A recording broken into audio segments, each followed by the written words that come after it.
I just wanted to do a quick response with regards to the Facebook post on the 2nd of March around looking for feedback on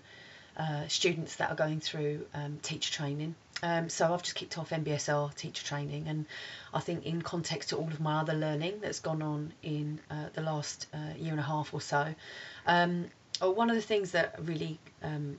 stands out for me is the way that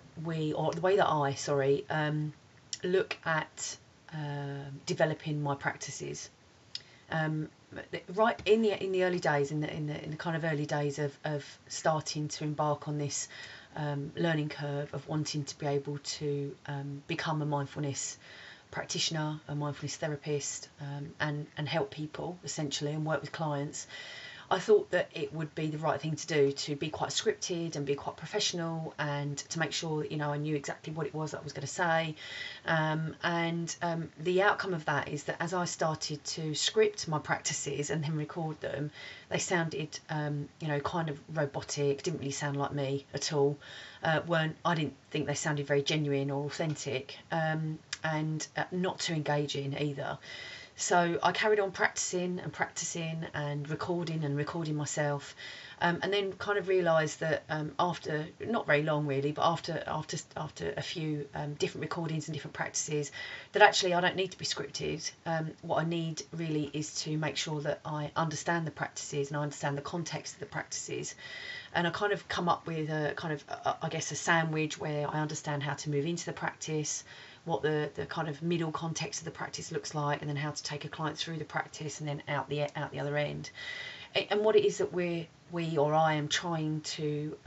convey within the practice, in order to create a good sense of inquiry and discussion and insight as an outcome of that practice. And I guess as an outcome of that, for me, my practices are starting to become more natural. I'm not there yet, I'm still on a journey and it's still really early days, but they are starting to become more natural, and I am starting to be able to define the difference between, for instance, say the body scan and the 3-step breathing practice, or a compassion practice, and really kind of, I guess, take on board the layering to those practices and the context that I'm trying to build within them, using the right or appropriate, let's say, language and the words, and doing that in a way that then appeals to the client in order to create some general discussion, should that be right, and particularly inquiry post-practice. So hopefully that makes sense, but I think it's been a real learning curve for me, and I'm definitely finding my voice more and more. I'm practicing, becoming better at it, I guess would be the best way for me to describe it. And it's just been great. It's been great for me to go through that journey, and then to continue going through that journey throughout the weeks and the days as I continue to progress. So hopefully that's helpful, and I really look forward to catching up with everybody over the next days or weeks. Thanks.